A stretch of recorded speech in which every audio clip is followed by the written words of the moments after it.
Bismillah ar-Rahman ar-Rahim. Assalamu alaikum wa rahmatullahi wa barakatuh. Once again, as we welcome you to the second part of tonight's edition of In Conversation with myself, Inayat Wadi, and we are going to be focusing on Sudan, looking at some of the latest developments. And this is of major concern. It is clearly worrying what is actually playing out in Sudan. And we've assembled a panel this evening consisting of Dr. Bashir Osman, independent social activist, Mariam Jooma-Çarikci, independent researcher, and also Mekki Elmograbi, who has joined us this evening. And he is, in fact, a journalist by career, but he served as a diplomat in Washington, D.C., where he got in depth in the U.S. politics, also a consultant with the Sudanese government, analyst in several African think tanks and media institutions. And part of his background is being one of an imam and a Jummah preacher as well. So to all my panelists who are coming on screen right now, Dr. Bashir, Sheikh Mekki, and also to Mariam Jooma-Çarikci. Assalamu alaikum wa rahmatullahi wa barakatuh. Welcome and jazakallah khairan to all of you for your time. Alaikum salam wa rahmatullah. Yes, Dr. Bashir, we know the topic is Sudan in focus, and at Salam Media, we have been providing over a period of time extensive coverage on what is happening in Sudan. And while the world has been focused on Palestine and what is playing out in Gaza, another genocide is actually unfolding in Sudan. And at this point in time, the situation is extremely dire. It's very serious. Thank you very much, and assalamu alaikum to all the listeners and the panelists. I think we should call it right. This is an outright genocide and ethnic cleansing that is happening right now as we speak.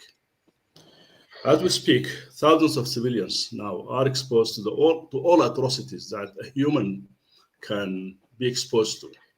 Killing, raping, humiliations, all that happens as we speak now. And this is not really the first time that is happening on the hands of a Janjaweed. From June 2023, at the very early days of the war, a Janjaweed killed in Al Junaina city, just around 100 kilometers to Al Fashir, almost 12,500 people in 1 week. And they forced all the indigenous people of Al Junaina to flee their homes and leave it for them. And that is also extended to Al Jazeera, Al Khartoum, and everywhere where these Janjaweeds set a foot in. In Al Hilaliya, they killed 500 people in 1 week. In Wad al Noura killed also 200 people in 1 day.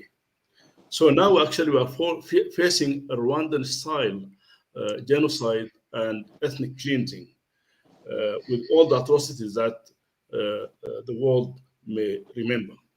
Since Sunday, the 26th of October, 2,000 people were killed by one group or by one leader. And these people are not shying for doing these massacres. In fact, they are very proud of that. And he promised that he would actually be more satisfied if he can kill more people.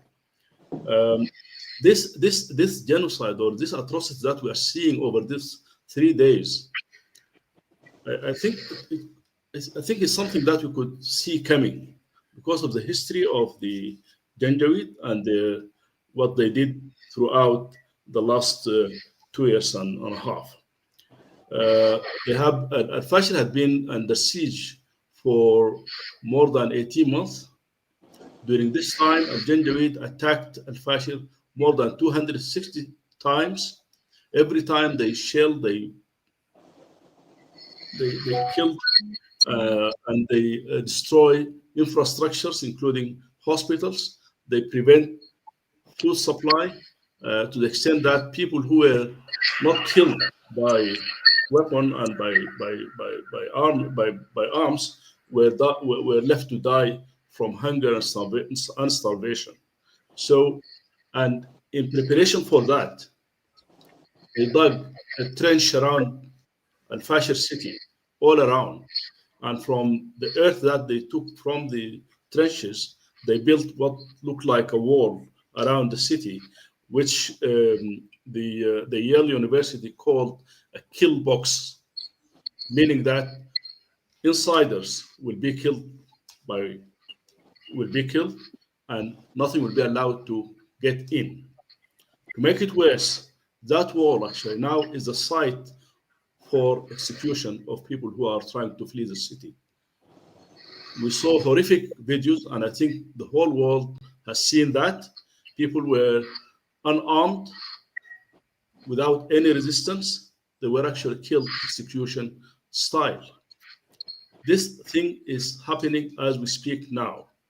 The exact number, obviously, we don't know by now, but on day one, as I said, one of them said that.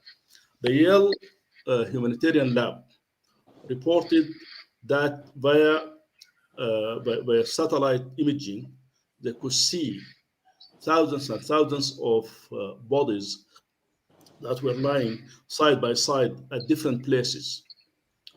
Al-Fashir Saudi hospital saw one of a kind, actually, of massacres, where more than 450 people were killed, including patients, nurses, doctors, and whoever was there at the time. Al-Fashir Children's Hospital saw the same. So now we are really seeing it happening in front of our eyes. There might be actually an excuse that other massacres and other genocides were not witnessed, but what's happening now is witnessed. It's happening now. It's happening under our eyes. So this is a genocide at its own scale, and with a clear intention to demographically change the composition of the citizenship of the city and of the Darfur region in general. And the attempt was actually to even clear Sudan of its own indigenous people. Yes. Yes, Mariam, I'd like to bring you into the discussion now. You know, I've been handed an article talking about Sudan, the crisis of cohesion. And I think this is a very, very interesting title for this article. And I see the date of this article actually dates back to 1st October 2006. And 20 years down the line, where you provide a lot of historical context to Sudan. You refer to the history of Biladu Sudan, and also at the same time, you speak about some of the post-colonial narratives, and also the fact that Sudan is one of the largest countries that we are talking about. But again, coming back to the most recent events, and it is clear that, as Dr. Bashir has alluded to, a genocide that has unfolded, and one cannot describe it other than a genocide. But the mere fact that this is going on for close on to 20 years since this article was published, and yet we see there's very, very little focus and very little context that is actually being put into this genocide that is unfolding. Thank you so much for having me, Uncle Inayat. Absolutely. When it comes to scenario planning and basically policy, advising policymakers as to what's going on wherever it might be as a political analyst, you're hoping that at some point your work would have some impact. What is really sad is that I could literally, republish that article today and nothing much would be different. So I think what's very important, and I appreciate what Dr. Bashir has said at the outset, that the humanitarian toll is absolutely abhorrent. And unfortunately, we have been basically under fatigue of some kind because of what's been happening in Gaza and the West Bank and so on, that the world has not paid enough attention on Sudan.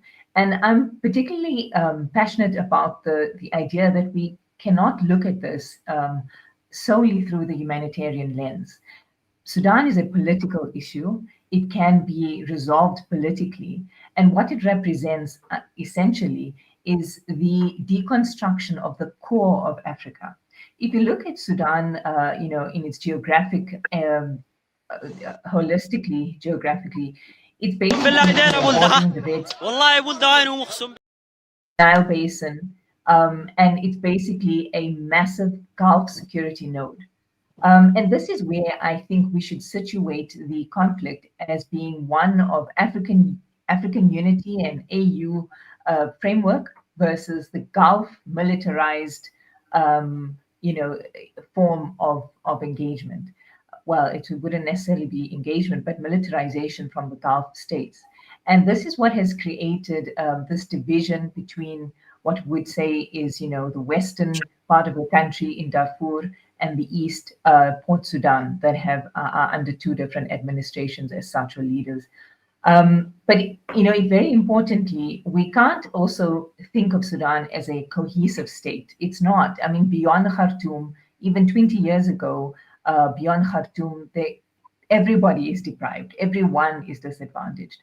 So the speak or the language of it's the periphery versus the core, that also is too much of a theoretical philosophical debate. I think what's important is to understand how internationalized this particular area has become, and that it's being used as a proxy ground for interests well beyond the African continent and beyond the Gulf. So we look at Russia's Wagner, who are involved in Darfur. We have other actors like Turkey, Egypt, Iran. And then, of course, we have the oil companies. And you must remember that oil flows from the south, which is oil rich, to export ports to Port Sudan through in the north. So if the north is unstable, it basically affects both North and South Sudan. And this affects multinational companies. It has a knock-on effect in every way. And in my opinion, what is happening now is basically a deconstruction, as I said, of Sudan as a military corridor, as a gold basically extraction corridor, and also a buffer for Islamic resistance movements, because what is essentially being promoted is a fight between two strong men, rather than looking at what substantive democratic grievances are at play. Yes, Mariam, shukran for that. And let's bring Sheikh Mekki into the discussion. Sheikh Mekki, for someone in your position as a former diplomat, as a consultant to the government, as an imam as well, and just to understand, and what Mariam is saying is the conflict is looked at very, very simplistically, by the rest of the world. And I know you've had engagements right across the entire world. And in terms of how the world actually sees this conflict that is playing out in Sudan and this genocide. Thank you, Inayat. Thank you, Bashir. Thank you, Mariam.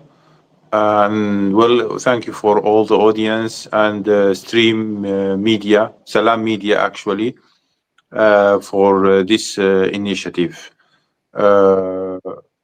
I want to, as usually we say in Arabic, to put the dots on the letters, on the plain letters, so that we can understand what is the picture clearly.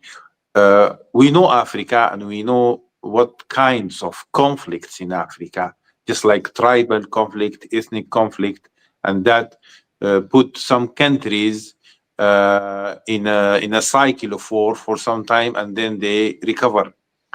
But ethnic and tribal conflicts in Africa has no direct relation with the Middle East and with Arab countries and Gulf and international players that supplying the two factions. Why? Because the issue in Sudan is not just a conflict inside Sudan. Just yesterday, I read Wall Street Journal saying that U.S. United Arab Emirates supplies contributed in the massacre of Bashir. And that is based on intelligence report. And this is one of 12 reports has been published already with facts, figures, and numbers mentioning that there is an actor supplying the militia continuously with weapons to kill Sudanese. I want to take you to Middle East, to Palestine, to Gaza, and to have a term that appeared in Gaza, what they call it the envelope of Gaza, because the mentality of the massacre in Fashir, the mentality of things happening in Gaza is the same mentality. The people, the Israeli mentality that making envelope around Gaza, they want surrounding because they want to finish Gaza or they want to do something in Gaza. The greater Israel idea, which contain Egypt and Jordan and part of Syria, part of Saudi Arabia, part of Iraq, actually based on the concept of that Israel land should be from Nile to Euphrates. The greater Israel needs a surrounding of problems because they cannot get Egypt unless they have total collapse in Libya, total collapse in Sudan, because they want to make sure that Sudan cannot stand and try to counter the collapse in the neighboring countries. So what is happening in Sudan is part of the Israeli plan to the Middle East more than just a war inside Sudan. Yes, they use actors in Sudan. They used the crack in the Sudanese political arena. They use some people who are very easy to be used in Sudanese politics. And also they used their the new alliance that they made it with United Arab Emirates and some other countries. Luckily, this alliance didn't spread to cover all the area. And even Sudan was included in the Abraham Accords. And saying that UAE is an ally to Israel is not my words. If you just Google it, you can find it, a report from Deutsche Welle, an European website, saying that the relation between UAE and Israel is not just friendship, it's an alliance. And now you have military agreement on military manufacturing. Edge Group from United Arab Emirates and the defense companies from Israel, they are manufacturing drones for military purposes. And this is the highest level of alliance to involve in military things between countries. So that United Arab Emirates is doing what they are doing in the region on behalf of Israel. And that is very clear because no one has logic that a country like United Arab Emirates, they just want to build ports and to have sports and to have luxurious life, to involve in wars in Libya, Yemen, Sudan, and they try to harass Jazair, Algeria, and then Somalia, and they want to push Ethiopia in the issue of the Nile against Egypt, and then they want Ethiopia to have an agreement with Somaliland without acceptance of the country, which is Somalia, the capital of Mogadishu. So, and in 2014, I remember I was in Djibouti, and I remember very well how the Djiboutian government, they kicked out Dubai ports, and they said that they intervene in our economy and all things. So it's a plan. It's a plan. People, they don't know about it for a long time, and it just appeared just like the iceberg. People just say part of it, and the rest of the body of the iceberg is very big and huge. And this is why a country like United Arab Emirates, they supply the bloodiest militia in Africa now with weapons continuously. And now we have people being killed in Bashir, children, they dig a hole in the ground and then they put the kids and they burn them. So how a country supporting that, unless that the political decision of this country is completely manipulated by the enemy of the humanity in this part of the world? Well, Dr. Mekki, in fact, really what you are saying is very, very true. And I'd like Dr. Bashir to actually comment because, one cannot look at what is playing out in Sudan in isolation as a conflict between two parties. There is a much bigger picture. And I'm just looking at some of the messages that have been sent through to me, talking about Sudan and how the port has been used to help Israel bypass the Red Sea blockade by Yemen as well.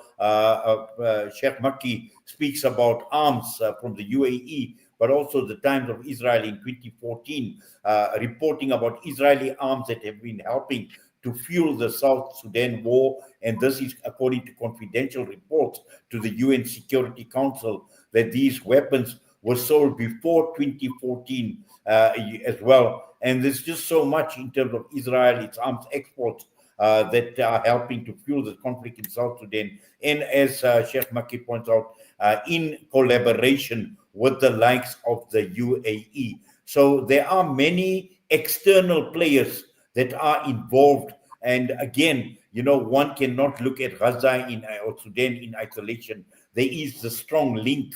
Both of them are very, very strongly interlinked. Well, actually, I would like also to say that to describe what's happening in Sudan as a struggle between two generals over power is a simplistic approach. We in Sudan, we have experienced many through our history, coups and rebel groupings and everything, trying to have control or some sort of control of power. But the modus operandi that is being followed by the militia has shown from day two of the conflict that it is not really just about power. It has many, actually, I mean, it's very clear that it is against the Sudan as it is known now, as a state, as the culture, and as people. And we saw that in targeting civilians, and we saw that in targeting schools, universities, and hospitals, and every service facility, including electricity and water.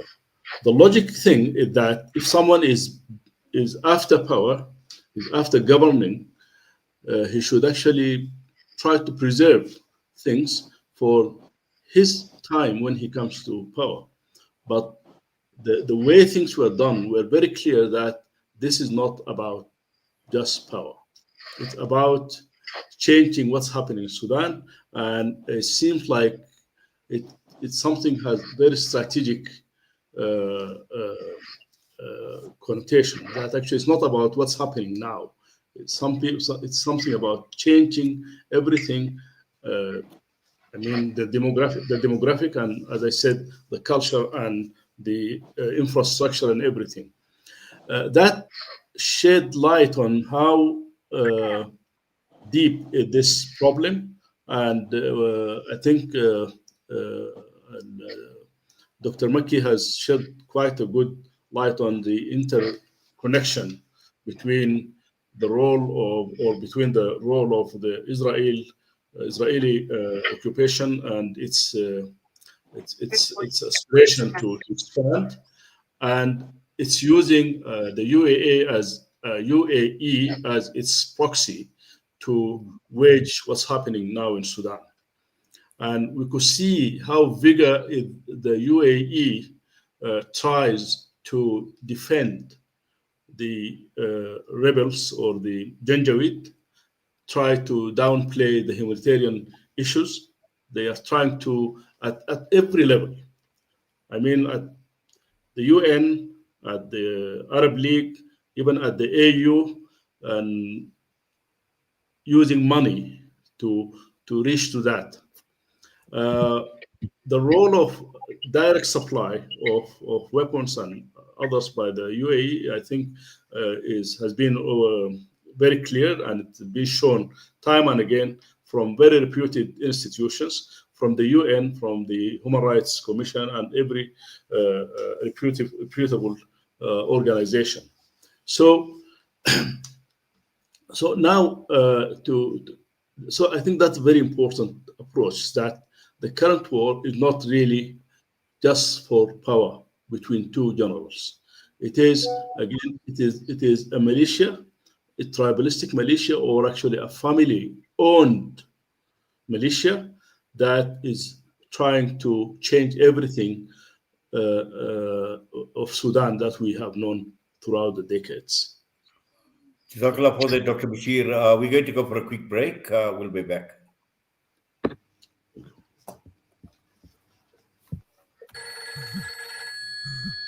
Hey, Gulam. Yeah? Did I return your lawnmower last month? No, bhai, you didn't. Oh, no. Now what'll I do? I wanted to borrow it again, man. With Randry Jewelers, you won't have to borrow or lend because the prices are so well trimmed on all gold and diamond jewelry. Alternatively, we could remake your old jewelry into a brilliant new design. Visit Randry Jewelers at 151 Stevens Lamini Road, Musgrave, Durban. Randry Jewelers, the family name you can trust. They say breakfast is the most important meal of the day, yet many children go to school hungry because of poverty. Penny Appeal South Africa's Breakfast Club aims to get a warm, hearty meal to underprivileged children so they can spend their day prospering in their schoolwork. Help feed a needy learner for only 5 Rand a day, or 150 Rand a month. Or visit our website www.pennyappeal.org.za or call 031 1100 573 to find out how you can donate. Penny Appeal South Africa. Small change, big difference. World-class financial services only at Sapphire Global, your financial partner. If you are looking for Islamic, Sharia, and ethical financial products, look no further. Sapphire Global offers a wide range of financial service offerings from short-term to life and investments. A full-service center with all financial requirements under one brand. Our highly skilled and experienced consultants are ready to help protect your financial future. Contact us on 041 001 0184 or visit our website on www.sapphireglobalfs.com. Sapphire Global is an authorized financial services provider. The chaos and destruction in the Gaza Strip is beyond comprehension. Virtually everyone is displaced, hungry, and in urgent need of life-saving humanitarian support. The Al-Imdad Foundation has been working tirelessly to address the health, nutrition, and water needs of the population. Our hospital, water deliveries, and hot meal programs are made possible with your support. Your donation, big or small, is a lifeline for those in dire need. Help Gaza survive. Donate online at alimdad.com or call 0861 786 243 for more information. Yasin Badat Financial Advisory. Are your financial goals feeling out of reach? Yasin Badat Financial Advisory is here to turn your aspirations into achievements. Our dedicated team, armed with a history of success, is ready to guide you through the complex nature of financial and investment planning. Whether you're a seasoned investor or new to the game, our personalized solutions cater to your unique goals and risk appetite. Trust in our commitment to transparency, integrity, and excellence. Ready to unlock a world of financial freedom? Partner with us today Call Yasin Badat Financial Advisory at +27 33 346 2071 or visit www.yasinbadat.com. Yasin Badat Financial Advisory, guiding you to financial success. Listen to something fresh. Listen to Salam Media. Well, we continue with the broadcast this evening as we unpack the genocide that is unfolding in Sudan, which at this point in time is not receiving the attention it deserves globally. And while the focus is on Gaza, but we see how closely linked these two genocides, the genocide in Gaza and Palestine, is to Sudan. Mariam, just to continue, and it's just amazing that, you know, how many who are complicit in this genocide have been exposed. And whether we look at it from a Palestinian perspective, we've seen how they've been exposed. A number of Muslim countries, the UAE, from what Dr. Mekki and Dr. Bashir have been saying as well, heavily exposed and heavily involved as well. But as we unpack and just to understand some of these narratives, and I just want to go back to this article where you talk about competing narratives, you know, and how the world is looking at the question of identity, of nationhood in Sudan as well. And it's actually useful to actually unpack some of these major narratives that this article speaks of. Thank you, Uncle Inayat. I would like to just thank Dr. Bashir and Brother Mekki for, you know, prolific explanations of what's going on. And I think it links very nicely with the work that Salam Media is also interested in uncovering, and that is Zionism in Africa. And Zionism in Africa seems to be something perhaps ideological. You might think of it as, you know, a religious movement. But essentially what the focus is now is for Israel is moving beyond the parameters of the Middle East to be able to enforce their influence and leverage using essentially Israeli technology, Mossad training, agriculture and agricultural loans, and then using Christian Zionism as an ideological basis. And you speak about, Uncle Niyat, about the identity issue, and where Zionism and the identity issue comes in is in the way that Zionists have actually co-opted the liberation narrative. So where you actually find, you know, for example, in southern Sudan, Israel was very, very active with the help of the US in promoting what was seen as a Christian versus Muslim conflict, when in fact you have so many, you know, integrated communities there. You have so many Muslims, you have families that are both faiths, and essentially on the ground there is no such civil discontent, but it is politicization of ethnicity, politicization of religion that feeds the Zionist agenda. And I think what's important now, when we look at what's happening right now, is to not, as I say, look at it purely as a humanitarian issue. It is not about Arab versus African. If you look actually at who the Janjaweed are, they're not necessarily Sudanese. They are people who've been paid. They are paid militia, you know, that cross the borders across the Sahel, and don't have any roots in Darfur. It's important to locate, you know, the history of Darfur in the greater political scheme of Sudan, and that's that it used to actually be the basis of the most valiant soldiers of the Sudanese army. And during the anti-colonial struggles against the British, you had, you know, many Darfurian soldiers who had led the anti-colonial resistance campaign. So Darfur has a very particular nature in the sense of it being, you know, not simply being subdued. It has its own veracity, and the people have long histories of their contribution to Sudan. And when we look at it purely from saying an African versus an Arab, which, you know, in my travels in Sudan, you could never tell, because essentially everyone looks the same, everyone speaks Arabic. There is no necessarily a distinction as such, except where, you know, we want to impose such differences.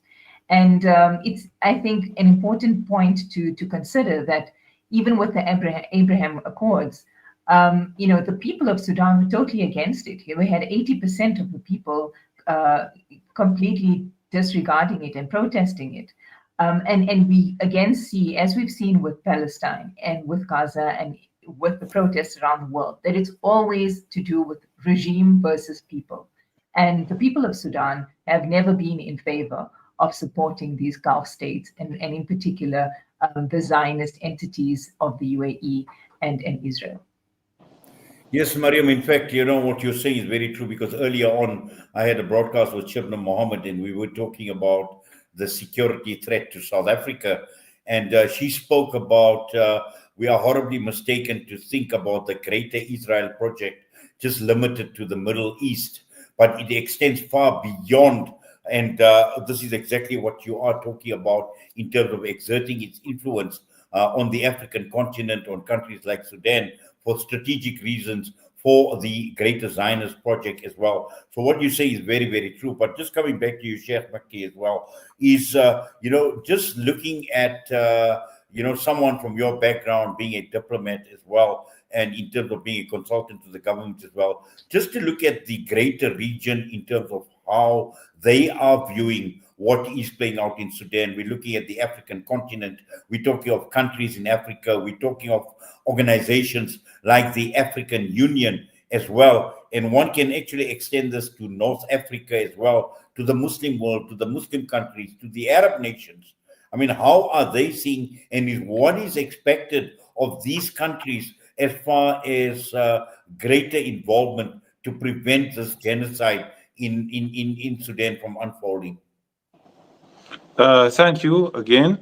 And luckily in Africa, we have the only international document that stating Zionism is form of colonization, which is a continental Pan-African document. You cannot find it definitely in United Nations. You cannot find it in Asia, and definitely not in Europe. You can find it only in Arab League. But it was the African Charter for Human and People's Rights. This charter is stating that Zionism is a form of colonization.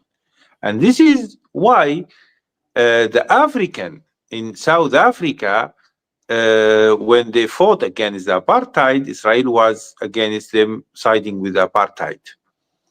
And not just South Africa, the country, the South Africa, the region.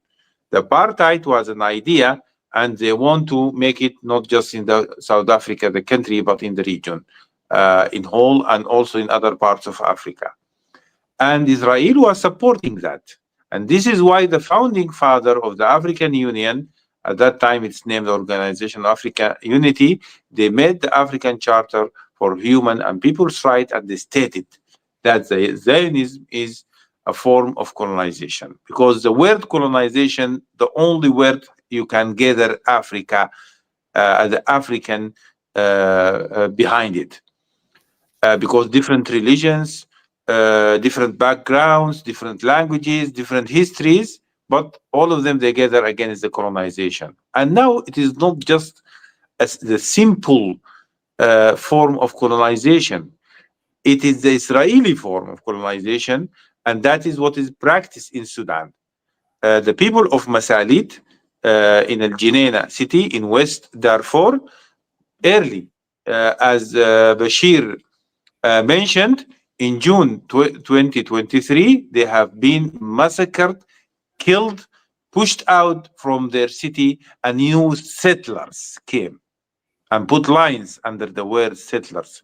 Who is the top engineer in issue of settlements and demographic change and bringing people from region to region and put them and kick the native people outside of the region? It is the Israeli who are engineering the war in Sudan, because it happened in the same way that happened in Palestine.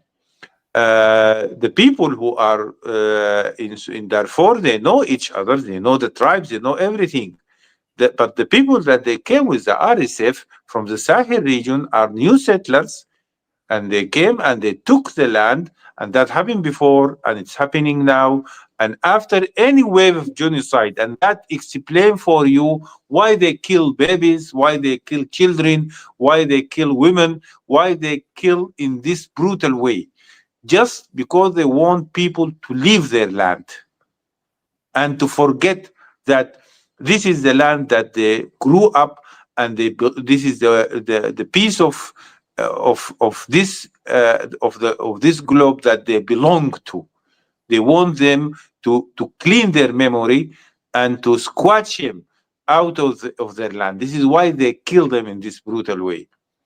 And definitely the technology now is supporting them. The arms that they're flowing from United Arab Emirates to RSF, and not just only RSF, they are doing the same in other in Yemen. They are doing the same in Somaliland, and they are planning to cut Somaliland out of Somalia and to give a port to Ethiopia, and that will create problem with Egypt again, because they are targeting the Suez Canal, and also they made projects, economic projects about that. Those people are hard worker, hard thinkers. Yes, they are evil people, but they work more than other people in the world. They plan their evil plans, but more than other people in the world. And if we want to counter this conspiracy against Sudan, we need to work, and we need to be supported by people like you, opening their forums to discuss Sudan issue in a way that can convey the right and the true message to the African audience and the international audience. Well, inshallah, we certainly will do, Sheikh Mekki, and also Dr. Bashir. You know, Sheikh Mekki speaks about the hallmarks of the Zionist project, again, settler colonial project. And we see how that is actually playing out in Sudan as well. But just coming to the people on the ground, and you know, they are people that have been most affected, and we've seen with brutality that we see live on what has been playing out in Gaza. It's just that we don't see it featuring a lot on our television screens in terms of what is happening in Sudan. But let's just talk about the people on the ground, and you know, what do they want? How do they feel? We know they are going through a very, very difficult time at this point in time with the genocide as well. Just how are the Sudanese people responding to this?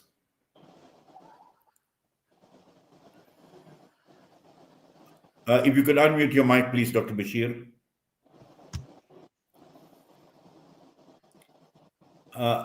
Sorry, it's muted again.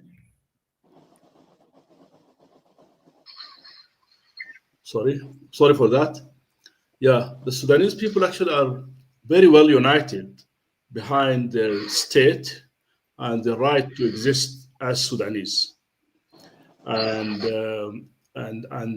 we all, even those who are in the diaspora and all around the world, and those people in Sudan where they are safe under the army-controlled regions, are actually very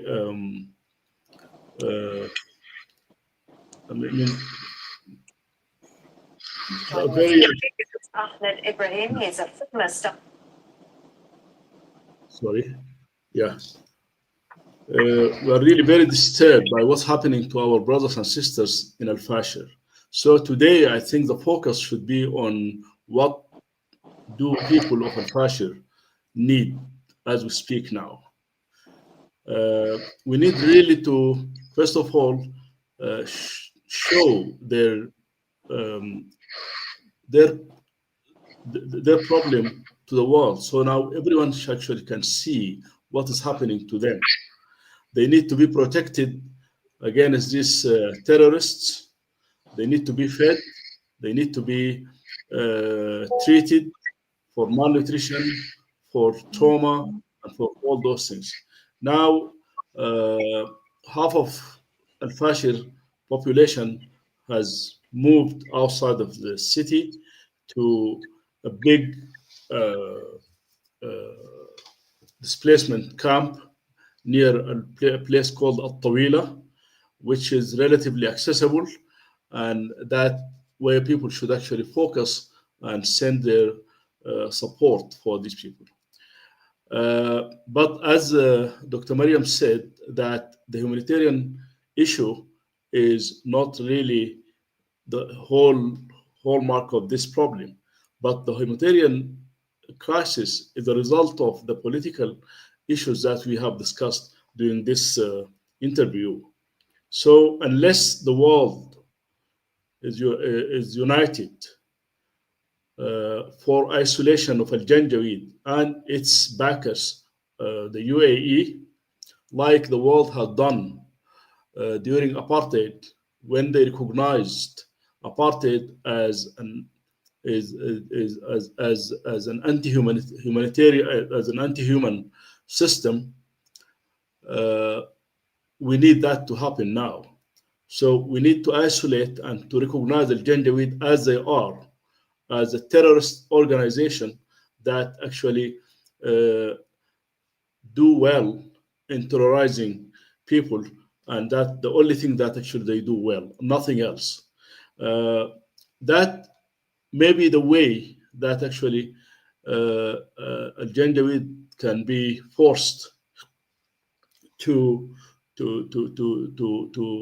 stop their atrocities against people of Al-Fashir and Darfur in general.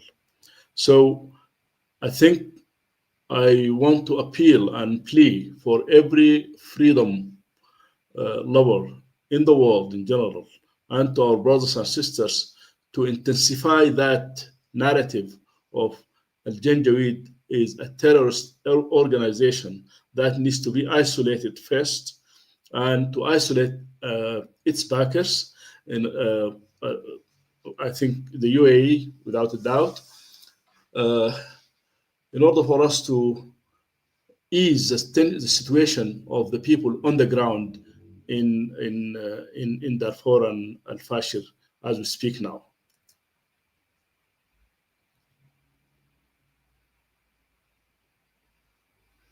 And also, I think just quickly following up from what Dr. Bashir is saying, it's easy to actually label the Palestinian resistance as terrorists. And Dr. Bashir is talking about the Janjaweed as well, to be labeled as a terrorist organization.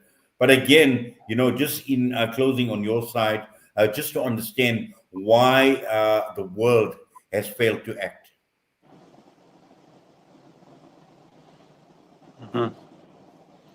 Mariam?